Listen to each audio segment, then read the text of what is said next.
The first drop of rain hit Josephine Harper's cracked lips like a blessing from heaven, but it was not enough to wash away the hollow ache in her belly that had become her constant companion since leaving Independence, Missouri, 3 months ago.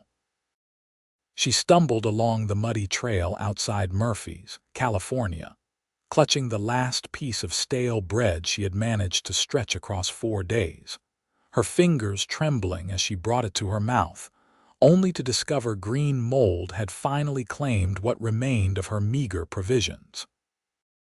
The year was 1868, and the promise of gold that had lured her late husband westward had died with him in a mining accident 6 weeks prior, leaving her alone in a harsh land with nothing but the clothes on her back and determination that was rapidly crumbling like the bread she now threw into the bushes. Her vision blurred as she continued walking, unsure of where she was headed or what she would do when she arrived. The dress that had once fit her properly now hung loose on her frame, the fabric dirty and torn from weeks of sleeping wherever she could find shelter. Other women in Murphy's had turned their backs on her when she could no longer afford rent at the boarding house, and the men who offered help always wanted something in return that she refused to give. She had tried to find work, but positions for respectable women were scarce, and her reputation had been tarnished by association with her husband's gambling debts that she had only discovered after his death. The rain began to fall harder, soaking through her threadbare shawl and turning the path into a treacherous river of mud. Josephine's foot caught on an exposed root, and she fell forward, her hands sinking into the cold muck. She stayed there for a moment, on her hands and knees, wondering if she had the strength to stand again. Her arms shook with the effort of holding herself up, and tears mixed with the rain on her face. She was 22 years old and felt ancient, worn down by hunger and grief and the constant struggle to survive. "Madam, you all right down there?" The voice was deep and rough, like gravel rolling down a mountainside, and it startled her so badly that she nearly fell again. Josephine looked up through the curtain of rain and saw a man on horseback, though calling him a man seemed inadequate for the sheer size of him. He sat astride a massive bay horse, his broad shoulders stretching the fabric of a worn leather coat, and even from her position on the ground, she could see the thick muscles of his thighs gripping the saddle. His hair was dark brown and hung past his shoulders, plastered to his face by the rain, and a thick beard covered the lower half of his face. But it was his eyes that held her attention, a striking blue-gray that seemed to see straight through her desperate facade. "I'm fine," she managed to say, though her voice came out as barely a whisper. She tried to push herself up, but her arms gave out and she collapsed back into the mud. The man dismounted in one fluid motion, his boots hitting the ground with a solid thud that spoke of his substantial weight. He approached her carefully, as though she were a wild animal that might bolt, and crouched down beside her. Up close, he was even more imposing, easily over 6 feet tall with arms that looked like they could snap a tree trunk in half. His hands, when he reached toward her, were rough and calloused but surprisingly gentle as they slid under her arms. "Let me help you up," he said, and it was not really a question. He lifted her to her feet as though she weighed nothing at all, and Josephine found herself swaying against his chest, too weak to support her own weight. He smelled of pine and wood smoke and something wild that she could not name, and the solid warmth of him made her realize just how cold she had become. "When did you last eat?" His voice rumbled through his chest, and she felt it as much as heard it. "I don't remember," she admitted, and it was the truth. Days had begun to blur together, marked only by the gnawing hunger and the constant search for something, anything, to fill her stomach. The man muttered something under his breath that might have been a curse, then bent and scooped her up into his arms as easily as he might carry a child. Josephine wanted to protest, wanted to maintain some shred of dignity, but she found she did not have the energy. Instead, she let her head fall against his shoulder as he carried her to his horse, and somehow managed to mount while still holding her, settling her across his lap as though she belonged there. "Name's Warren Dalton," he said as he turned the horse away from Murphy's and toward the mountains. "I got a cabin about an hour from here. You're coming with me and we're going to put some food in you before you collapse completely." "I can't," Josephine protested weakly. "I don't have any money to pay you." "Didn't ask for money," Warren said gruffly. "Asked for nothing except that you let me help you before you die on that trail and some animal makes a meal of you." She did not have the strength to argue further, and truthfully, she did not want to. The combination of his warmth and the rocking motion of the horse was already lulling her into a stupor, and she let her eyes drift closed as he guided them into the forest. She was vaguely aware of the landscape changing around them, the cultivated areas near town giving way to dense wilderness. But mostly, she was aware of the steady beat of Warren's heart beneath her ear, and the way his arms held her securely against him. Time became meaningless as they rode. The rain continued to fall, but Warren's coat and his body blocked most of it from reaching her. She drifted in and out of consciousness, occasionally rousing enough to register that they were climbing higher into the mountains, the air growing cooler and sharper with the scent of pine and cedar. Once, she felt Warren shift her in his arms, adjusting her position to hold her more comfortably, and she heard him speaking softly to his horse, words she could not quite make out, but that sounded soothing. When she next opened her eyes with any real awareness, they had stopped in front of a sturdy log cabin nestled in a small clearing. The rain had lessened to a drizzle, and through the breaks in the clouds, she could see the sun beginning to set, painting the sky in shades of orange and purple.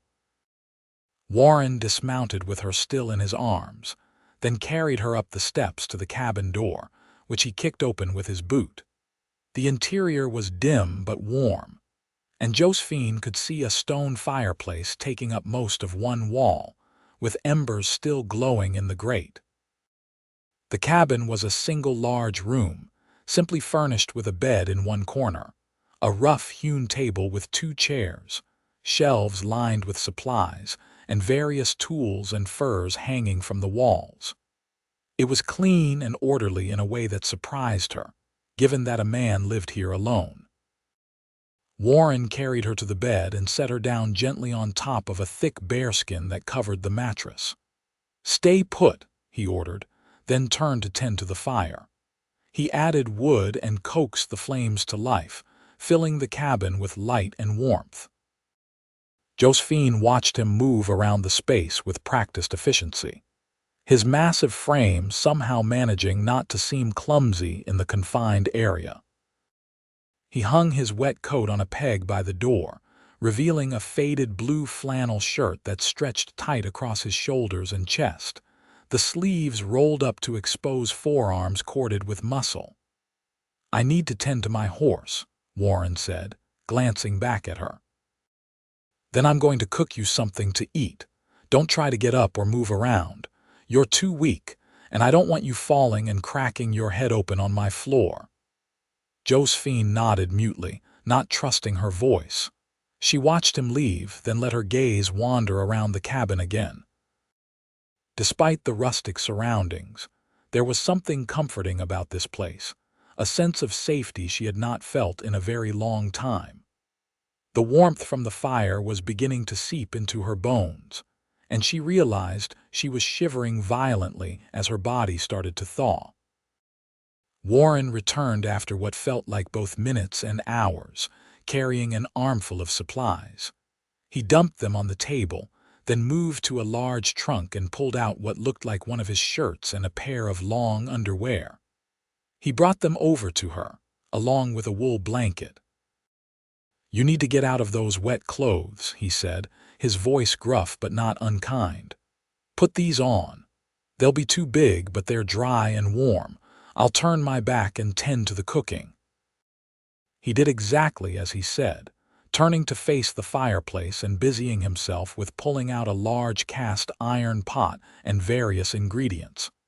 Josephine struggled to remove her wet dress, her fingers clumsy with cold and weakness. The simple task of unbuttoning and pulling the fabric over her head left her exhausted and gasping, but she managed it, along with her soaked undergarments. Warren's shirt hung on her like a tent, falling nearly to her knees, and she had to roll the sleeves up several times to free her hands. The long underwear was similarly oversized, but the fabric was soft from many washings and blessedly warm against her chilled skin. "I'm decent," she said softly, and Warren glanced over his shoulder to check before turning back around fully. "Good. Now wrap that blanket around yourself and try to get warm. This is going to take a little while to cook, but I promise it'll be worth the wait." Josephine did as instructed, cocooning herself in the blanket as she watched Warren work. Despite his size and the obvious strength in his hands, he moved with surprising delicacy as he prepared the meal. He filled the pot with water from a bucket, then began adding ingredients, chunks of what looked like venison, carrots, potatoes, onions, and various herbs she could not identify.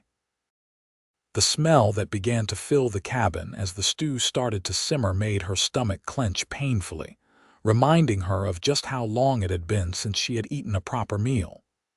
"How long have you been living on stale bread?" Warren asked without turning around, his hands busy chopping more vegetables. "Weeks," Josephine admitted. "Maybe a month. I lost track." His shoulders tensed, but he did not comment further. Instead, he continued his preparations, occasionally stirring the pot and adding more ingredients. He pulled out a bowl and began mixing flour and water, his large hands kneading the dough with practiced ease. Josephine found herself mesmerized by the motion, by the way his muscles flexed beneath his shirt with each push and fold. "What were you doing on that trail?" Warren asked after a while. "Where were you trying to go?" "Nowhere," Josephine said honestly. "Anywhere. I don't know any more. I was just walking." Warren turned to look at her then, his blue-gray eyes studying her face with an intensity that made her want to look away. But she held his gaze, letting him see the truth of her situation in her hollow cheeks and desperate eyes. "What's your name?" he asked. "Josephine Harper. My husband died in a mining accident 6 weeks ago. He left me with nothing but debts I did not know existed." The words came out flat, emotionless, because she had told this story so many times to people who did not care that it had lost all meaning. Something flickered across Warren's face, too quick for her to identify, but his voice was gentle when he spoke again. "I'm sorry for your loss. No woman should be left in such a state." He turned back to the fire, shaping the dough into flat rounds and placing them in another pan that he set near the coals. The smell of baking bread joined the rich aroma of the stew, and Josephine felt tears prick her eyes again. When had simple food become something to cry over? But she could not remember the last time someone had cooked for her, had taken care of her, had seen her struggling and simply helped without expecting anything in return. "Why are you doing this?" she asked, her voice barely above a whisper.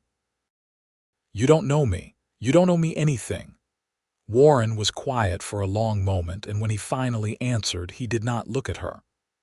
"I found my younger sister once, about 5 years back, in much the same state you're in now, starving, desperate, alone. She'd run away from home years before, trying to escape our father's temper, and I spent months searching for her.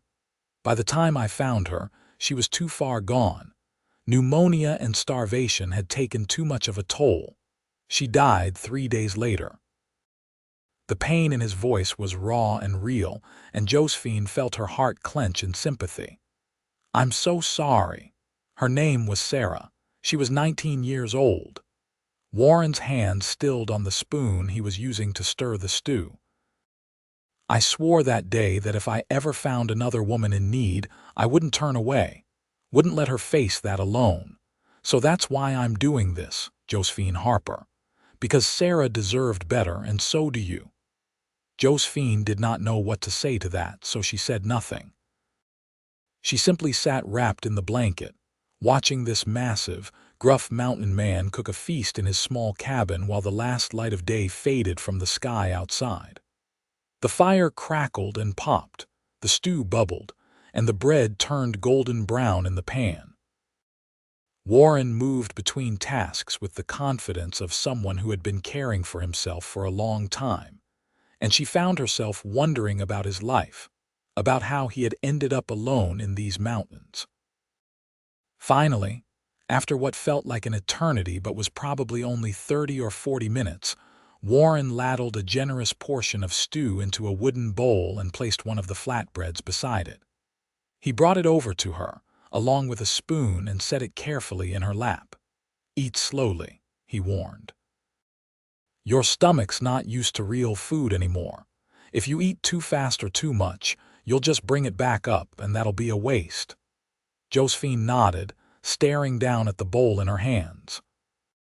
The stew was thick with meat and vegetables, the broth a rich brown that steamed in the cool air of the cabin. She could see chunks of tender venison, soft carrots, perfectly cooked potatoes, and she could smell the herbs and salt that made her mouth water. Her hands shook as she lifted the spoon, dipped it into the bowl, and brought it to her lips. The first taste exploded across her tongue, and she nearly sobbed at the sensation. It was the most delicious thing she had ever eaten.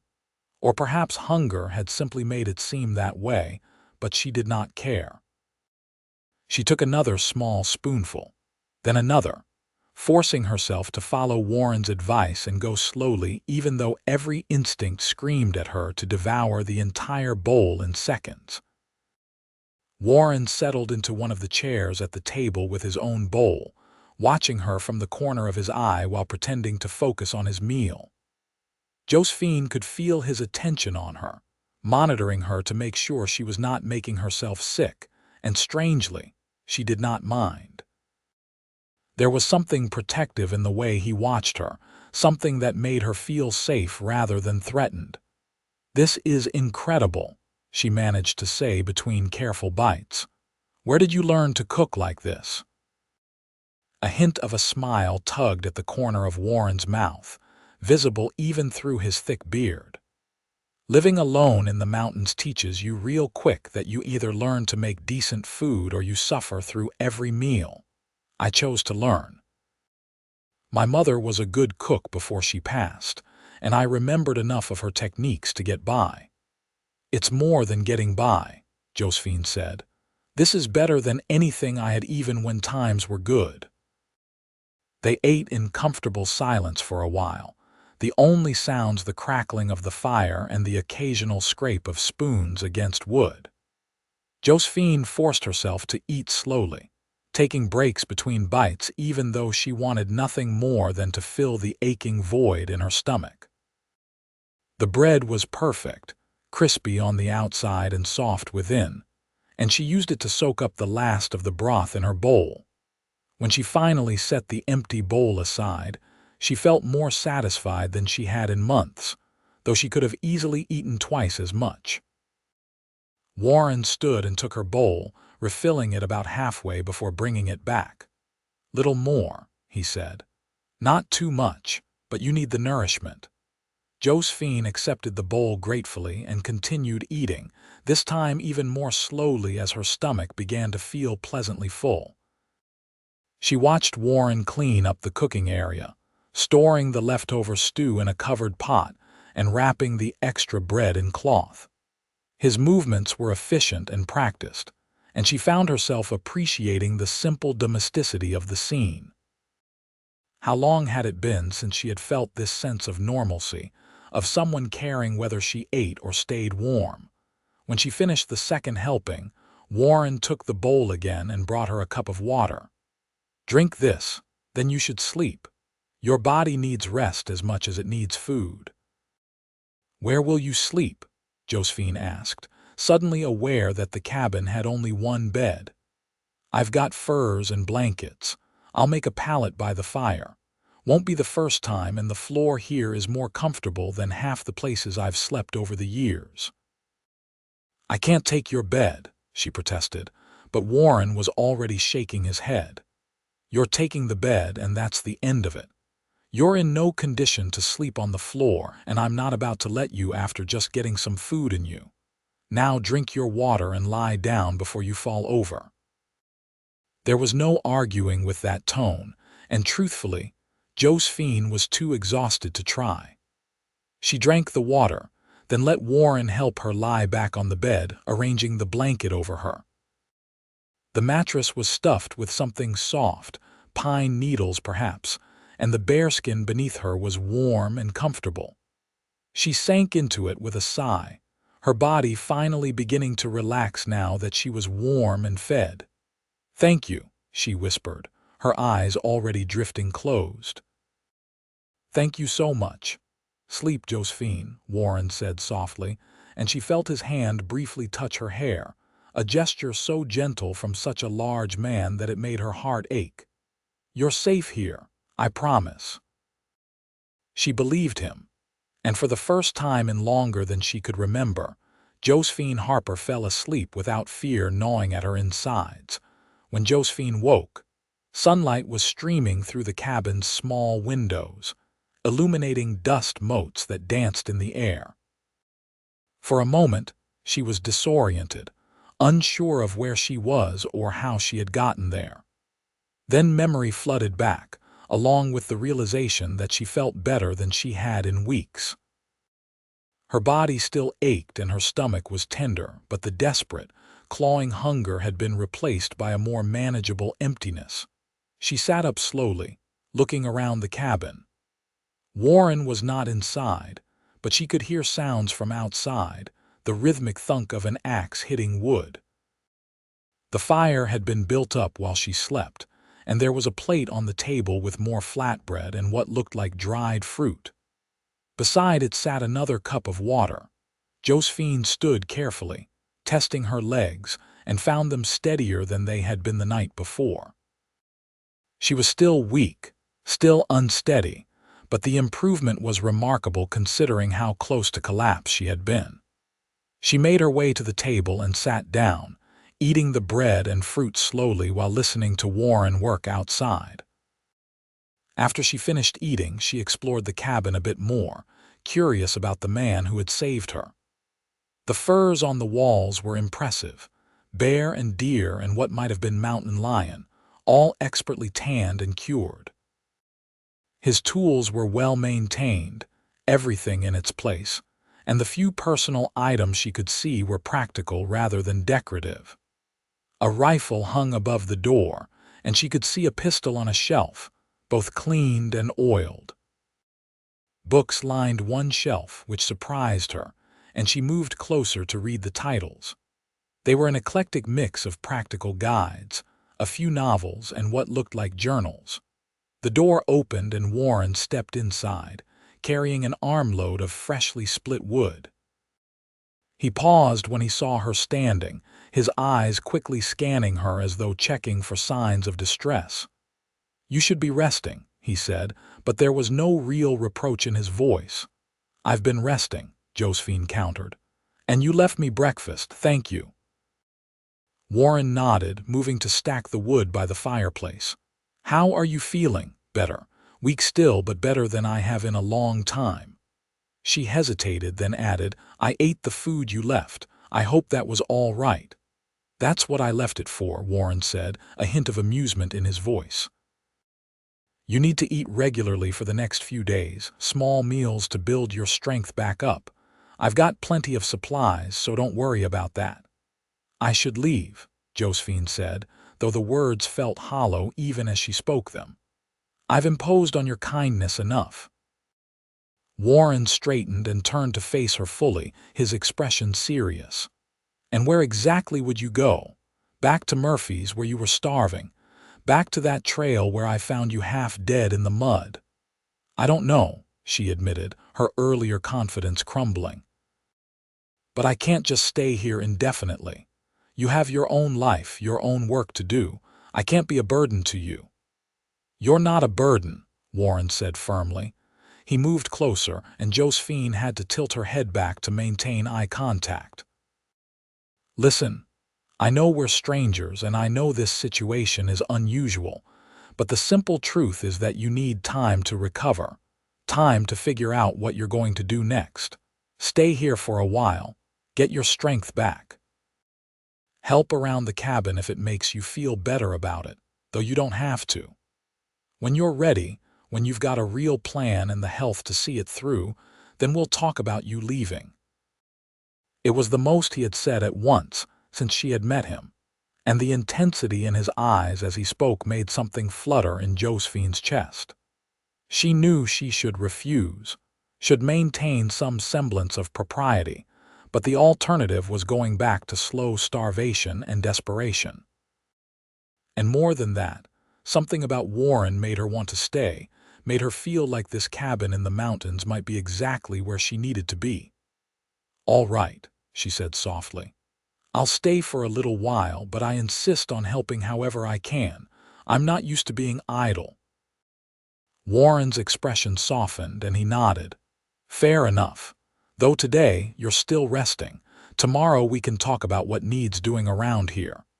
They fell into an easy routine over the next few days. Warren would wake early and tend to his morning chores, checking his trap lines and hunting while Josephine slept. He would return by mid-morning with whatever game he had caught, and they would eat breakfast together. Josephine gradually took over more of the cooking as her strength returned, finding that she enjoyed working in the simple cabin kitchen. Warren was an appreciative audience, always cleaning his plate and offering genuine compliments on her meals. In the afternoons, Warren worked on various projects around the cabin while Josephine tackled lighter tasks. She mended his clothes, discovering that most of his shirts had tears that had been crudely patched or simply left as they were.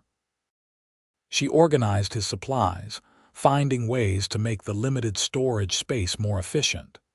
She swept and cleaned, beating dust from the furs and airing out the blankets. They talked while they worked, sharing pieces of their pasts. Josephine learned that Warren had come to the mountains 5 years ago, after his sister's death, seeking solitude and peace away from the disappointments of civilization. He trapped and hunted, selling furs in town a few times a year for the supplies he could not make or grow himself. He had built the cabin with his own hands, felling the trees and notching the logs and raising the walls through sheer determination and strength. Warren learned that Josephine had grown up in Ohio, the daughter of a schoolteacher who had died when she was 16. She had married Thomas Harper when she was 19, swept up in his enthusiasm and promises of a better life out west. The reality had been far harsher than the dream, and she had watched her husband become increasingly desperate and reckless in his pursuit of gold that never materialized. His death, while tragic, had almost been a relief compared to watching him destroy himself slowly. "You ever get lonely up here?" Josephine asked one afternoon as she sat mending one of his shirts. They were outside, enjoying the warm sunshine, and Warren was working on repairing a section of fence that kept deer out of his small vegetable garden. Warren was quiet for a long moment, his hands stilling on the wood. "Sometimes," he admitted. "Especially in the winter when the snow gets deep and I might not see another soul for months. But it's a different kind of loneliness than what I felt in town, surrounded by people. At least here I chose it." "I think I understand that," Josephine said softly. "I was lonely in my marriage, even though Thomas was right there. Sometimes the worst loneliness is being alone when you're with someone." Warren looked at her then, really looked at her, and Josephine felt something pass between them, a moment of connection that went deeper than their casual conversations. She looked away first, focusing intently on the stitches she was making, but she could feel the heat in her cheeks that had nothing to do with the sun. As the days passed, Josephine's health continued to improve. Color returned to her cheeks, and the hollows beneath her eyes began to fill in. She gained back some of the weight she had lost, her dresses, which Warren had retrieved from where she had left them, beginning to fit properly again. More than the physical changes, though, she felt her spirit recovering. The constant anxiety and fear that had been her companions for so long began to fade, replaced by a sense of security she had never expected to find. She also became increasingly aware of Warren as a man rather than just her rescuer. It was impossible not to notice the way his muscles flexed when he lifted heavy loads, or the gentle care he took with injured animals he sometimes brought back to tend.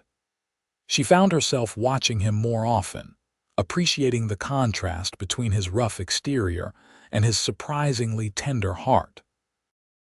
The way he would speak softly to his horse, or how he always made sure she ate before he did, or the careful way he never crowded her or made her feel uncomfortable despite the intimate proximity of their living situation. Warren, for his part, seemed equally aware of her. She would catch him watching her sometimes, his expression unreadable, and he would quickly look away as though caught doing something he should not. He was always respectful, always proper, but there was a tension building between them that neither seemed willing to acknowledge. It came to a head one evening about 2 weeks after Warren had found her on the trail. They had finished dinner and were sitting by the fire, Josephine working on some embroidery while Warren cleaned his rifle. A storm had rolled in that afternoon, and rain drummed against the roof and walls of the cabin, creating a cozy atmosphere that felt removed from the rest of the world. "I should start thinking about what I'm going to do," Josephine said suddenly, breaking the comfortable silence. "I can't stay here forever, living off your charity." Warren's hand stilled on the rifle, and when he looked at her, his expression was troubled. "Is that what you want, to leave?" "I don't know what I want," Josephine admitted, setting aside her embroidery. "I know what I should do, what's proper and right, but what I want and what I should do don't seem to be the same thing anymore." "What do you want?" Warren asked, his voice low and intense.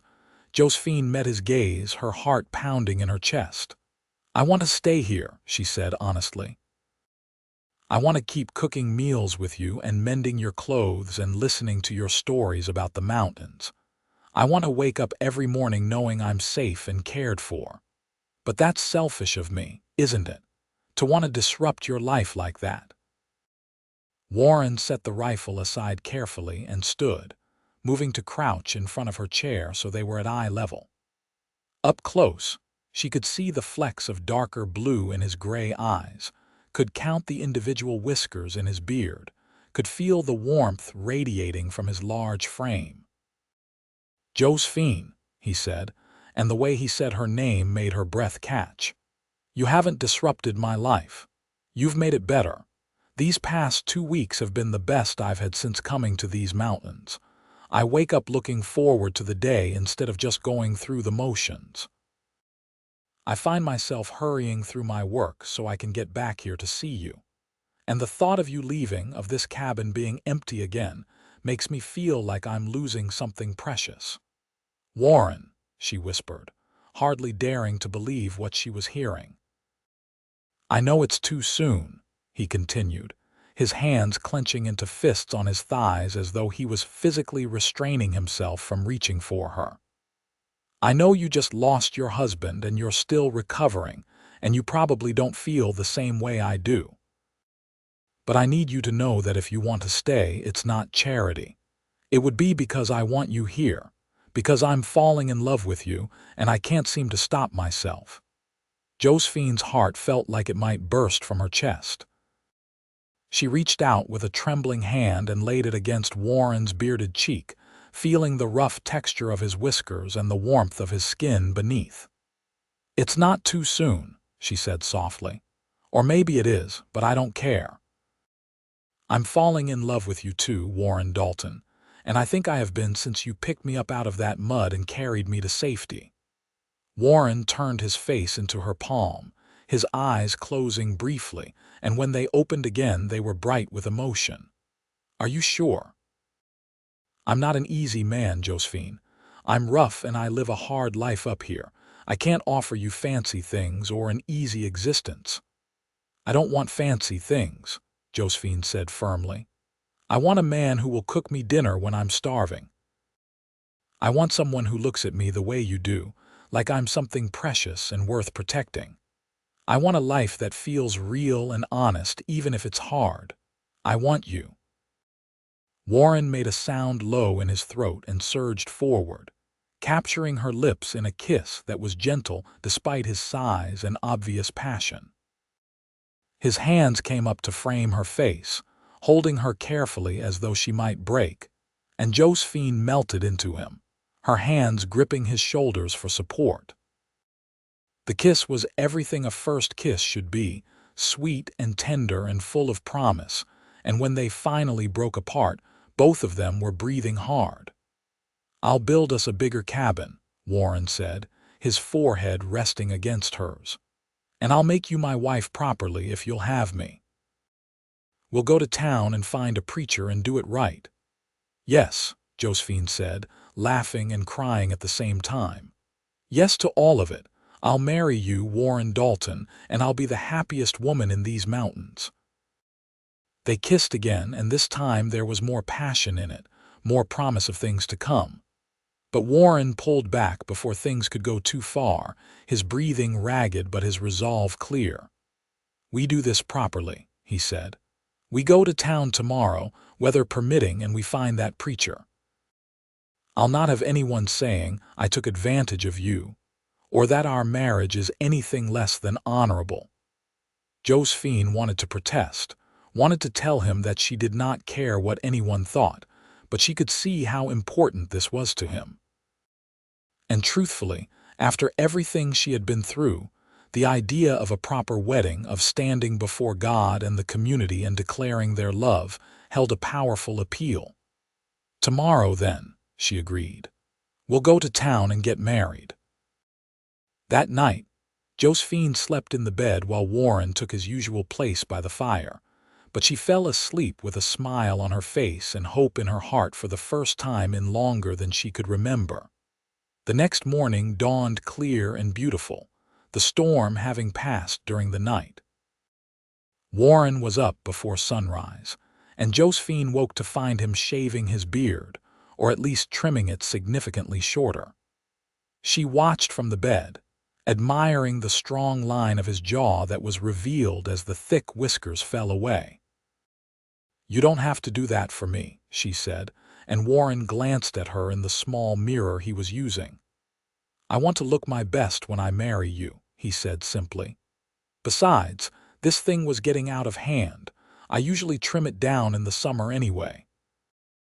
They ate a quick breakfast, then Warren saddled his horse while Josephine changed into her best dress. It was still worn and patched, but she had cleaned and mended it as best she could. Warren, when he saw her, smiled in a way that made her feel beautiful despite the shabby clothing. "You're lovely," he said, offering her his hand. "Ready, ready," she confirmed, and let him help her mount the horse before he swung up behind her. The ride to Murphy's took about 2 hours, and Josephine spent most of it wrapped in Warren's arms, feeling safe and cherished. They talked about their plans, about the life they would build together. Warren told her about his ideas for expanding the cabin, adding another room and maybe even a small barn for animals. Josephine shared her dreams of planting a garden, of putting down roots in a place that felt like home. When they rode into Murphy's, Josephine was aware of the stares they attracted.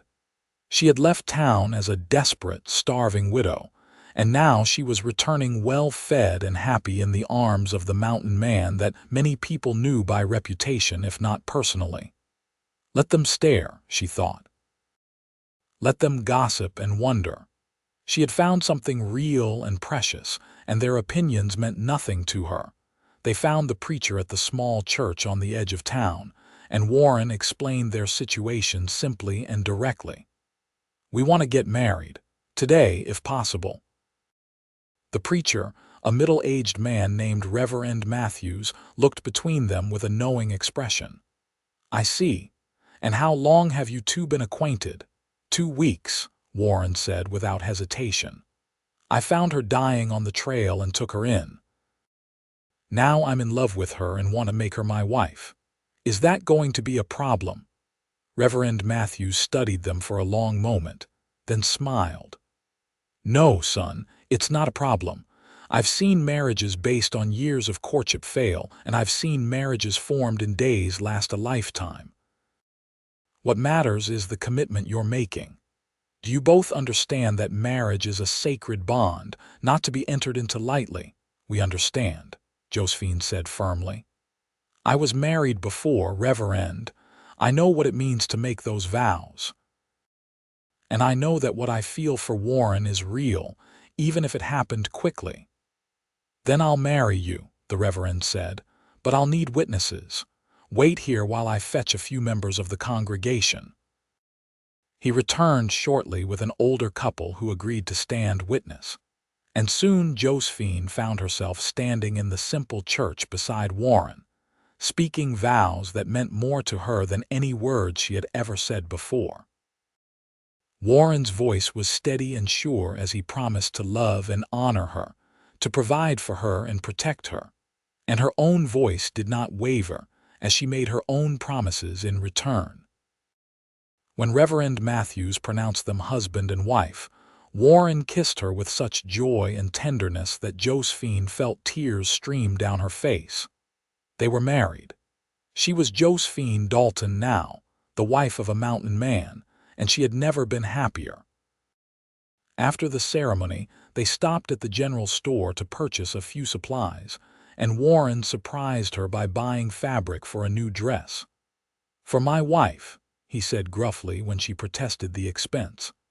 "Every bride should have something new." They also purchased extra food, nails for Warren's building projects, and a few small luxuries that would make their life more comfortable.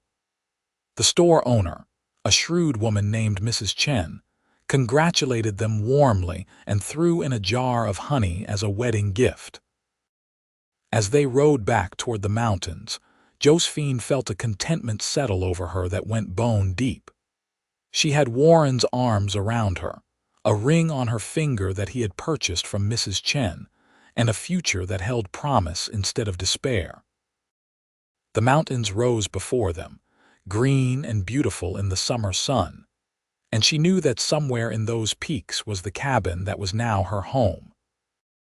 When they arrived back at the cabin, Warren dismounted and then lifted Josephine down, but instead of setting her on her feet, he carried her up the steps and across the threshold. "Tradition," he said with a grin, and she laughed and kissed him, wrapping her arms around his neck. Inside the cabin, he set her down gently and then just looked at her for a long moment, his expression full of wonder. "My wife," he said softly, as though testing the words. "I have a wife." "And I have a husband," Josephine replied, reaching up to touch his face. "A good, kind, strong husband who saved my life in more ways than one." They came together in a kiss that quickly deepened, passion rising between them like a flame catching tinder. But Warren pulled back, breathing hard. "Are you sure?" he asked.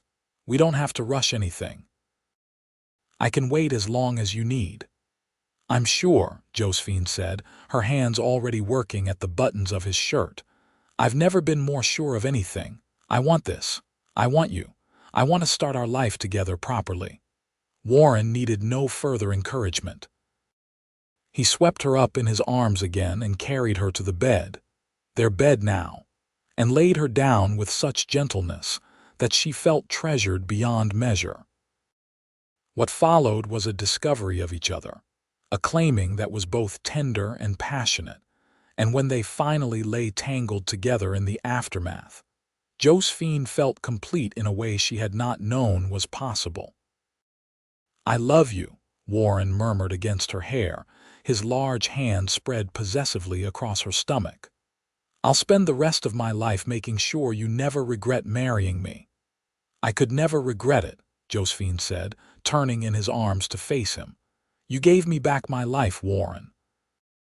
You gave me hope and love and a future. I'll spend my life making sure you know how much that means to me."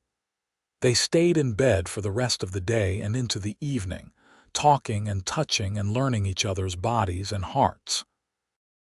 Eventually, hunger drove them from the bed, and they prepared dinner together, moving around the small kitchen space with an ease that came from the past 2 weeks of working side by side.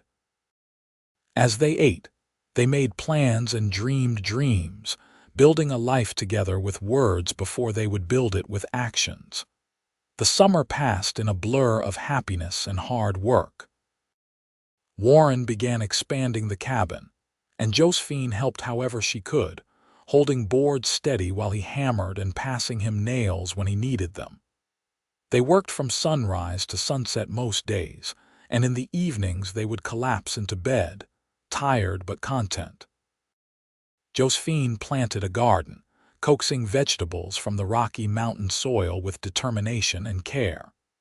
She learned to recognize the edible plants that grew wild in the forest, supplementing their meals with greens and berries.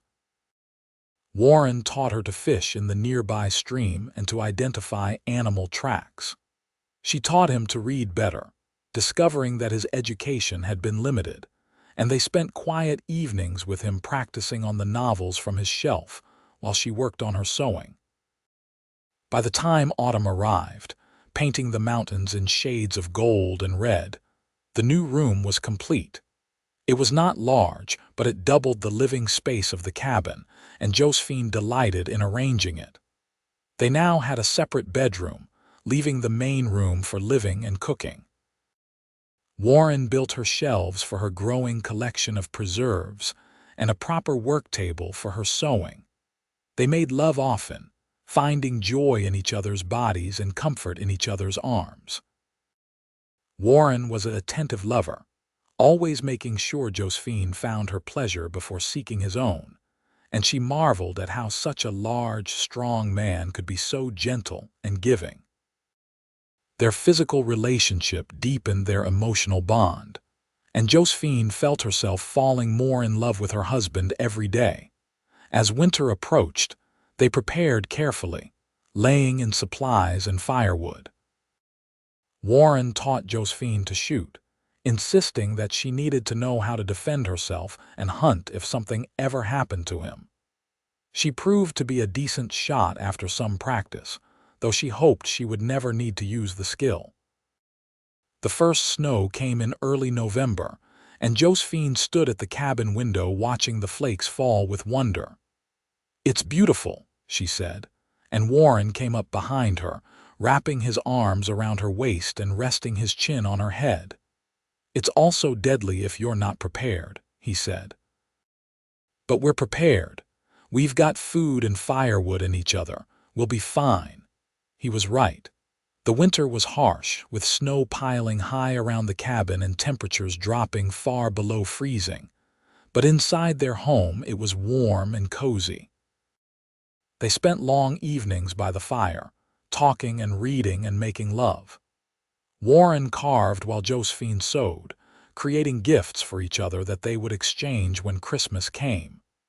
It was in the depth of winter, in January of 1869, that Josephine began to suspect she might be pregnant.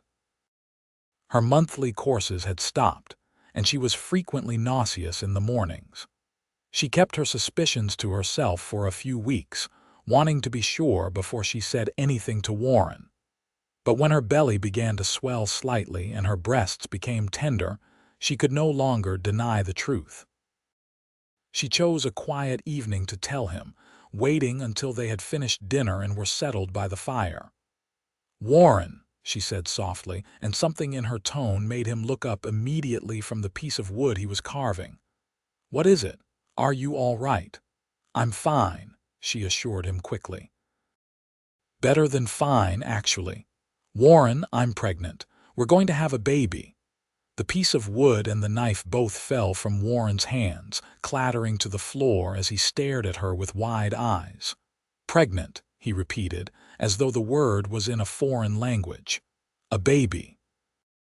"We're having a baby." "Yes," Josephine said, starting to worry at his reaction. Are you happy about it?" Warren let out a whoop of joy that was so loud it made Josephine jump. He crossed the room in 2 strides and picked her up, spinning her around before gently setting her back on her feet. "Happy? Josephine, I'm beyond happy. I'm ecstatic. We're going to be parents." He dropped to his knees in front of her and placed his large hands on her still flat stomach, his expression full of awe. "There's a baby in there, our baby, half you, half me." "Yes," Josephine said, her own hands covering his. "Our baby. Are you ready to be a father?" "I don't know," Warren admitted, looking up at her with uncharacteristic vulnerability in his eyes. "I'm scared I'll do it wrong, that I'll fail the way my father failed me and Sarah. But I swear to you, Josephine, I'll try my hardest to be the father our child deserves." "You'll be wonderful," Josephine said firmly, running her fingers through his hair. "You're the kindest, most protective man I've ever known. Our child will be lucky to have you as a father." Warren stood and pulled her into his arms, holding her close. "We need to be extra careful now," he said. "No more heavy lifting for you, and I don't want you going out in the deep snow. We can't take any chances." "Warren, I'm pregnant, not fragile," Josephine protested, but she was secretly touched by his concern. "Women have been having babies for thousands of years. I'll be fine." But Warren was not to be dissuaded. He became even more protective than before, taking over tasks that Josephine had been doing and insisting she rest more. It was both endearing and occasionally frustrating, but Josephine could not really be angry with him when his motivation was so clearly love and concern for her and their unborn child. As winter slowly gave way to spring, Josephine's belly grew rounder. They talked endlessly about the baby, about names and whether it would be a boy or girl, about what kind of life they would give their child. Warren began building a cradle from smooth pine, carving intricate patterns into the wood with the skill he had developed over the winter. Josephine sewed tiny clothes and blankets, her heart full of anticipation. When the snow finally melted enough to make the journey, Warren insisted they go to Murphy's so Josephine could see a doctor. The trip was uncomfortable for her now that she was heavily pregnant, but the doctor pronounced her and the baby healthy and gave them advice for the coming birth. "The baby should come sometime in late summer," the doctor said. "If you want, you can come stay in town when your time gets close, so you'll have help during the birth." Warren and Josephine discussed it on the ride home. "It might be safer," Warren said reluctantly. "If something goes wrong during the birth, you'd have the doctor right there." But Josephine shook her head. "I want to have our baby at home, in the cabin we built together. We can ask someone from town to come help when my time gets close, maybe Mrs. Chen or another woman who has experience with births. But I don't want to be away from our home." Warren agreed, though she could see the worry in his eyes. They arranged for Mrs. Chen to come to the cabin in August, paying her in advance for her help. The woman was practical and experienced, having birthed 7 children of her own and assisted with dozens of others, and her no-nonsense attitude put them both at ease. The summer months passed in a haze of preparation and waiting. The baby was active, kicking and rolling in Josephine's belly, and Warren spent hours with his hand on her stomach, marveling at the life they had created. Josephine grew large and uncomfortable, but she had never been happier. Every kick, Every twinge, every moment of discomfort reminded her that she was carrying Warren's child, a symbol of their love and their future.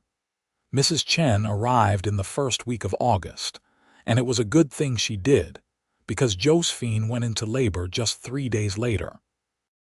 It started with a dull ache in her back that gradually intensified, and by the time her water broke, Warren was pale and shaking more than Josephine was. "You need to stay calm," Mrs. Chen told him firmly. "She's going to be fine, but I need you to keep a cool head. Boil water, get me clean cloths, and then stay out of the way unless I call for you." Warren did as instructed, though Josephine could see how much it cost him to leave her side. The labor was long and hard, lasting through the day and into the night. Mrs. Chen was a calm, reassuring presence, coaching Josephine through the contractions and checking her progress regularly. Warren hovered nearby, his face a mask of worry, occasionally coming close to wipe Josephine's forehead with a cool cloth or whisper encouragement. Finally, in the early hours of the morning, with a final push and a scream that echoed through the cabin, Josephine delivered their child. The baby's cry filled the room, strong and loud, and Mrs. Chen worked quickly to clean and wrap the infant before placing it in Josephine's arms. "You have a son," Mrs. Chen said with a smile. "A big, healthy boy." Josephine looked down at the tiny face, red and wrinkled and perfect, and felt her heart expand in a way she had not known was possible. "Warren," she whispered, and her husband was at her side immediately, staring at his son with tears streaming down his face. "He's beautiful," Warren said hoarsely. "He's perfect. You're perfect. Thank you, Josephine. Thank you for giving me this." They named him William, after Warren's grandfather, and he was the joy of their lives from the moment he entered the world. Warren proved to be as protective and devoted a father as Josephine had known he would be, changing diapers and walking the floor with a fussy baby and marveling at every small milestone. Josephine had never seen her strong, gruff husband look more tender than when he held their son. Mrs. Chen stayed for 2 weeks to help Josephine recover and to teach them both about caring for a newborn. By the time she left, they felt confident in their ability to manage, though they still made mistakes and had moments of panic when William would not stop crying or seemed unwell. But they learned and adapted, working together as they had from the beginning. The years that followed were full and rich. William grew from a baby into a toddler and then a young boy, healthy and strong like his father.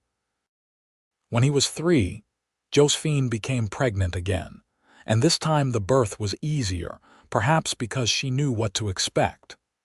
They welcomed a daughter they named Sarah, after Warren's lost sister, and she was as beautiful and spirited as her namesake must have been. Warren continued to trap and hunt, but he also began taking on some guide work, leading hunting parties into the mountains for wealthy men from the cities. The extra income allowed them to make improvements to their home and to ensure their children wanted for nothing. Josephine expanded her garden and began raising chickens, and the sound of their clucking and the laughter of children playing became the background music of their lives. When Sarah was 2, a surprise 3rd child came along, another boy they named James. Their cabin, which had once seemed spacious, was now crowded with the noise and chaos of 3 young children, and Warren began planning yet another expansion. "We need more room," he said one evening, watching as William chased Sarah around the table while James toddled after them. "And maybe we should think about building a separate structure, a barn or workshop." "Whatever you think is best," Josephine said, bouncing James on her hip. "Though I have to say, I love the noise and the chaos. This is everything I never knew I wanted." Warren came over and wrapped his arms around both her and James, kissing the top of her head. "You're everything I never knew I wanted," he said softly. I was just existing before you, going through the motions. You and these children, you've given my life meaning and purpose." "We gave each other a second chance," Josephine said, turning to kiss him properly. "You saved me, Warren, in every way a person can be saved, and I'd like to think I saved you too from a lonely life without love." "You did," Warren confirmed. "The day I found you on that trail was the luckiest day of my life, even if I didn't know it at the time." As the children grew, so did their family's reputation in the area. Warren was known as a fair and honest man, and people came to him for help with various problems. Josephine became known for her healing skills, having learned about medicinal plants from books and from observation. Their home became a place of welcome, where travelers could find a hot meal and a safe place to rest. William, their eldest, took after his father in size and temperament. By the time he was 10, he was already tall and broad-shouldered, with a seriousness that belied his age. He followed Warren everywhere, learning to track and hunt and survive in the mountains. Sarah was bright and quick, with her mother's determination and her father's protective instincts toward those smaller than herself. James, the baby, was curious and fearless, constantly getting into trouble and testing the boundaries his parents set. The years passed in a blur of activity and love. Josephine and Warren weathered hardships together, including a particularly brutal winter when they were snowed in for months, a forest fire that came dangerously close to their cabin, and illnesses that struck the children but thankfully passed without lasting harm. Through it all, their love for each other remained constant, a foundation upon which they built their lives. On their 10th wedding anniversary, Warren surprised Josephine by taking her back to the spot on the trail where he had found her.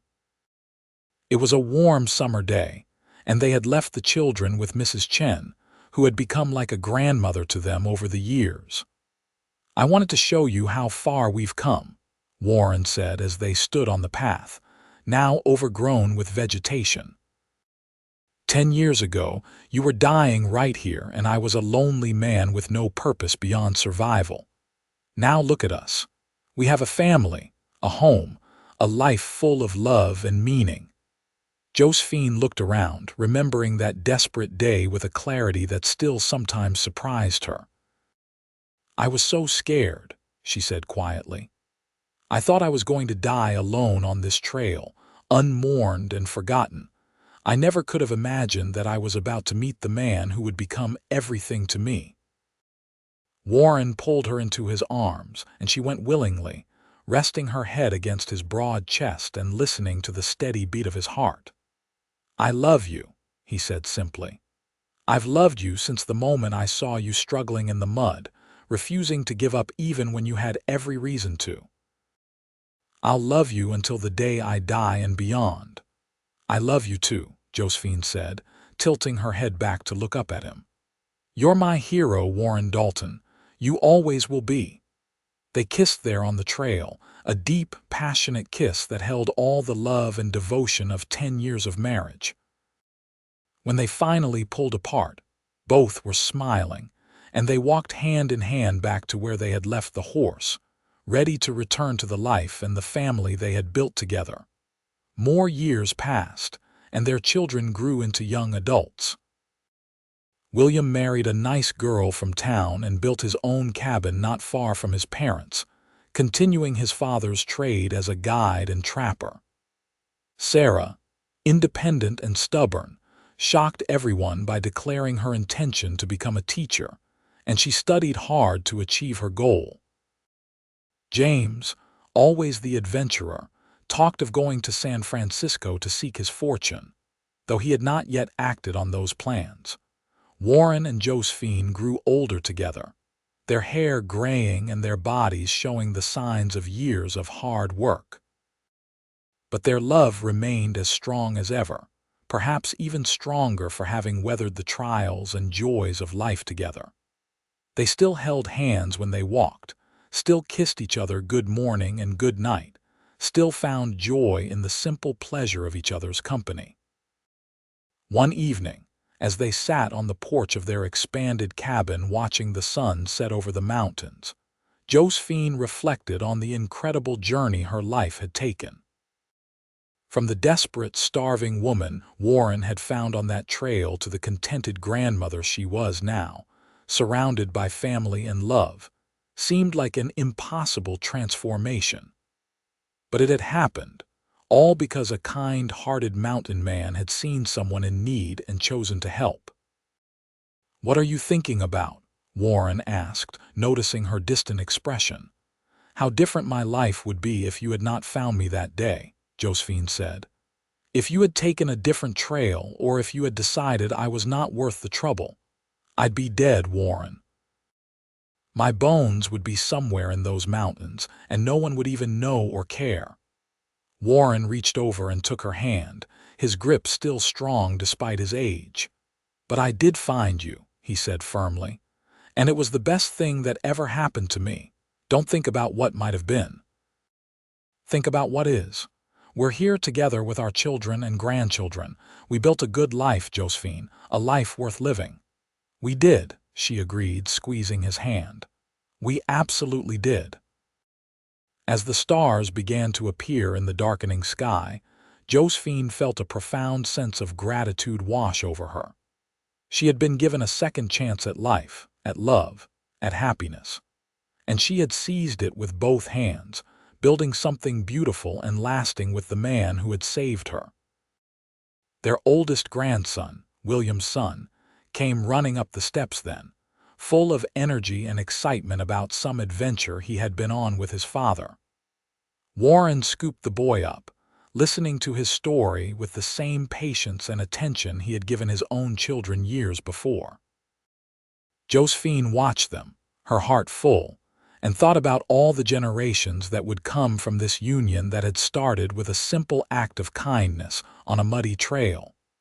The years continued their inexorable march forward, bringing changes and challenges. Sarah achieved her dream of becoming a teacher, opening a small school near Murphy's where she taught children from the surrounding areas. She eventually married one of the fathers of her students, a widower with 2 children of his own, and proved to be as fierce and devoted a stepmother as she was a teacher.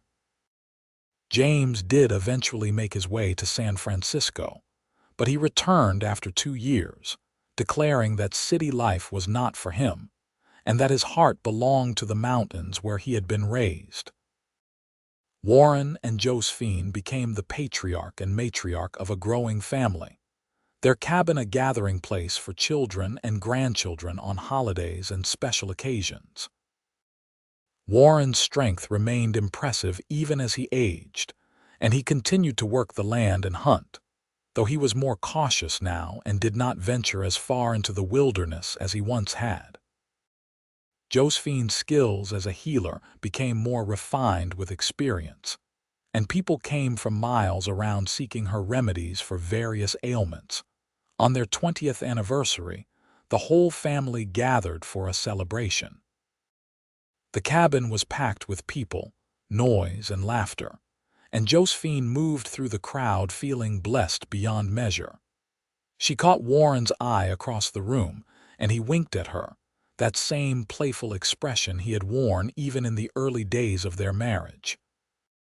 Later, when the party had wound down and most people had left or found places to sleep, they stole away to their bedroom for a moment of privacy. 20 years, Warren said, wrapping his arms around her from behind as they stood looking out the window at the moonlit mountains. "Feels like yesterday and forever at the same time." "I know what you mean," Josephine said, leaning back against his solid warmth. "Sometimes I can still feel the hunger and desperation of that day you found me so clearly that it might have been yesterday. But then I look at our life, at our family, and it seems impossible that all of this grew from that single moment." "Not a single moment," Warren corrected gently. "A series of choices. I chose to help you. You chose to trust me. We chose to love each other." Every day since then, we've chosen each other, over and over again. That's what built this life, Josephine. Choice and commitment and love." She turned in his arms to face him, reaching up to cup his bearded face in her hands. The beard was more gray than brown now, and there were deep lines around his eyes, but to her, he was as handsome as the day she had first seen him. "You're right," she said, "and I'd make those same choices 1,000 times over. You're the love of my life, Warren Dalton, the great love. The kind of love that changes everything."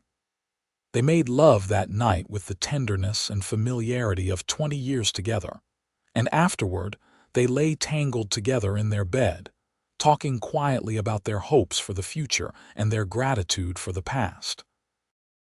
As they moved into their later years, Warren and Josephine found joy in simpler pleasures.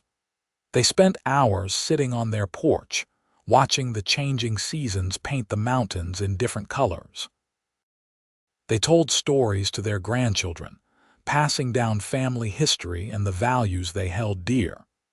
They worked in the garden together, Warren's strength still able to turn the earth while Josephine planted seeds and tended the growing plants. William took over more of the guide business, and Warren was content to let his son handle the more strenuous aspects, while he provided advice and wisdom gained from decades of mountain living. Sarah brought her students to visit sometimes, and Warren would teach them about tracking and surviving in the wilderness, while Josephine would show them which plants were safe to eat and which should be avoided. James eventually married as well, to a spirited woman who shared his love of adventure, and they built a cabin on the other side of the mountain. The family joke was that the Daltons were slowly claiming the entire mountain range as their own, and there was some truth to it. Warren and Josephine's children had all stayed in the area, unwilling to leave the mountains that had shaped them and the parents who had shown them what real love looked like. On their 30th anniversary, there was another celebration, though this one was smaller and more intimate. All three of their children were there with their families, and Warren and Josephine found themselves surrounded by 12 grandchildren ranging from infants to teenagers.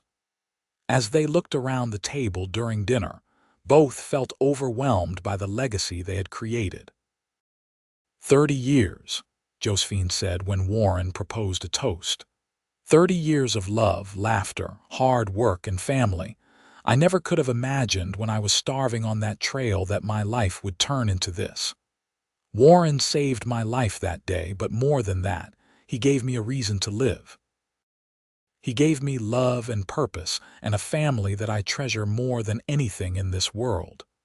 Josephine saved me too, Warren added, his voice gruff with emotion. I was alive before I met her, but I was not really living. She brought light and warmth and meaning into my life. Everything good that has happened since that day stems from her courage and her love. I am the luckiest man alive. Their children and grandchildren raised their glasses, and the toast was followed by hugs and tears, and the kind of deep familial affection that can only be built over decades of shared experiences. As Josephine and Warren entered their 60s, their pace of life slowed, but their love never diminished. They spent long hours simply being together, content in each other's presence without needing words. Warren's hands were gnarled with arthritis now, but they were still gentle when they touched Josephine's face. Her hair had gone completely gray, but Warren still told her she was the most beautiful woman he had ever seen. They walked their land together on pleasant days, Warren pointing out changes in the forest and Josephine noting where new plants had taken root. They visited their children and grandchildren, delighting in watching the next generation grow and thrive. And every year, on the anniversary of the day they met, they returned to that spot on the trail where their story had begun. I think about her sometimes, Warren said during one of these anniversary visits to the trail. They were in their late 60s now, and the walk to this spot took longer than it once had. My sister Sarah. I think about how different things might have been if I had found her in time, if I had been able to save her the way I saved you. She'd be proud of you, Josephine said softly, taking his hand. Proud of the man you became, the family you built. Her death was not your fault, Warren. You know that, don't you? I do now, Warren admitted. It took me a long time to forgive myself for not finding her sooner. But loving you, raising our children, being part of this family we created, it helped heal that wound. I like to think that Sarah is watching somehow, that she knows her death led to something good. I'm sure she is, Josephine said, and I'm sure she's glad that her big brother found happiness. They stood there for a while longer, two old people holding hands on a mountain trail, their love story written in every line on their faces and every scar on their hands. They had lived a good life, a full life, and they were not done yet. There were still grandchildren to watch grow up, still sunrises to witness together, still moments of joy and connection to experience. As they walked back to their cabin, moving slowly but steadily, Josephine thought about the title of her life story if someone were to write it down. It would be simple, she decided. Something like she had been living on stale bread for weeks. Mountain Man cooked her a feast and fed her gently. Because that was how it had all started, with an act of kindness and nourishment, both physical and emotional.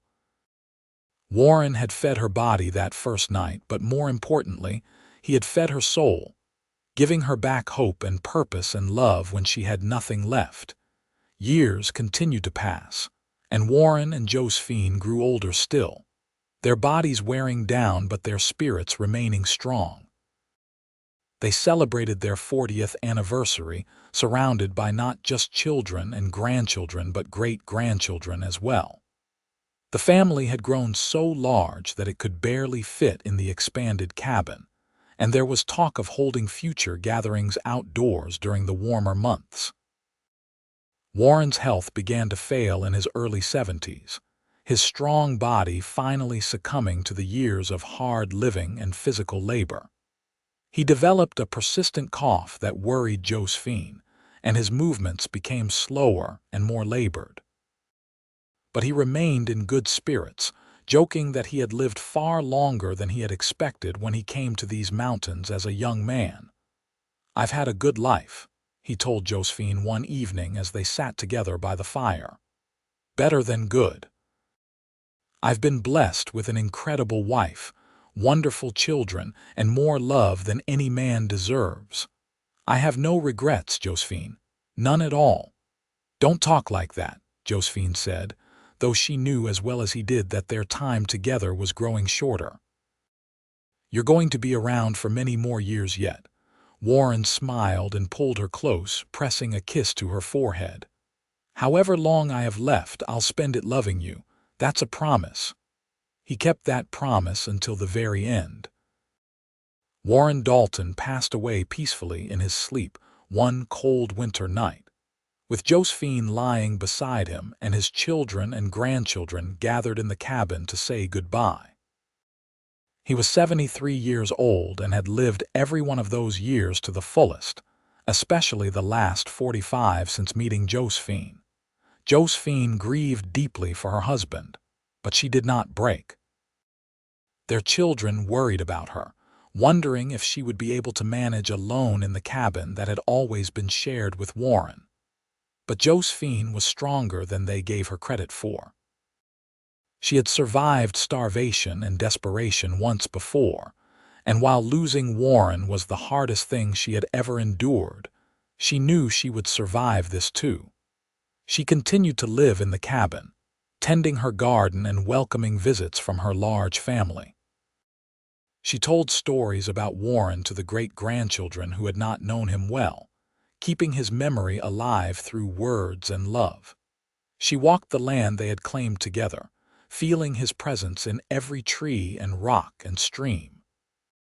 On what would have been their 46th anniversary, Josephine made the trek to the trail where they had first met. It was harder now without Warren to lean on, but she was determined to make the journey. She stood on that spot where he had found her so many years ago, and she spoke to him as though he were standing right beside her. "We did it, Warren," she said softly. "We built something beautiful and lasting. Our love created a legacy that will continue long after I join you. Thank you for saving me. Thank you for loving me. Thank you for giving me the most incredible life I could have imagined. I'll see you again soon, my love. Wait for me." Josephine lived for 3 more years after Warren's death, passing away peacefully at the age of 76. Her children found her in her favorite chair on the porch, looking out at the mountains she had loved, a gentle smile on her face. They buried her beside Warren on a beautiful spot overlooking the valley, and her gravestone bore a simple inscription: "Beloved wife, mother, and grandmother." She was saved by love. The cabin remained in the family for generations after, a testament to the love story that had begun with a starving woman and a kind-hearted mountain man. Their descendants continued to live in the mountains, carrying forward the values of compassion, hard work, and devotion that Warren and Josephine had modeled so perfectly. And sometimes, on quiet evenings when the wind whispered through the pines, people swore they could see 2 figures walking hand in hand through the forest, an old man with broad shoulders and long hair, and a woman with gray hair and a gentle smile. Whether it was truly the spirits of Warren and Josephine or just tricks of light and shadow, no one could say for certain. But the story of their love became legend in those mountains, a reminder that sometimes salvation comes in the form of a stranger who chooses kindness, and that love, once found, can transcend even death itself. Their great-great-grandchildren still gather at the old cabin every year on the anniversary of that day, when Warren found Josephine on the trail.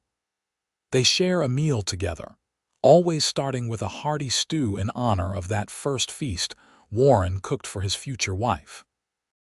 They tell the story to the youngest generation, about how their ancestor had been living on stale bread for weeks before a mountain man cooked her a feast and fed her gently, and how that simple act of compassion grew into a love that shaped their entire family. The story always ends the same way, with a reminder that love is not just about grand gestures or perfect moments. Sometimes, the greatest love stories begin with someone seeing another person's need and choosing to help. They begin with gentleness and care, with feeding someone who is hungry, with offering shelter to someone who is lost. And if both people are brave enough to embrace what that kindness could become, it can grow into something extraordinary, something that lasts not just a lifetime but for generations beyond. Warren and Josephine's love story was proof of that truth.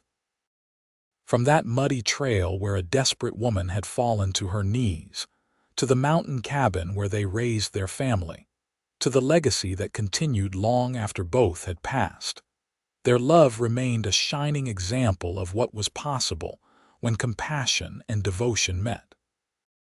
They had saved each other in every way that mattered, and in doing so, they had created something beautiful and eternal. And so the story of the starving woman and the mountain man who fed her gently lived on, passed down through the generations, a tale of hope and love, and the miraculous transformation that can happen when 2 souls find each other at exactly the right moment. It was a love story for the ages, born in hardship and nurtured through dedication, and it would never be forgotten as long as the mountains stood tall and the descendants of Warren and Josephine Dalton walked the earth.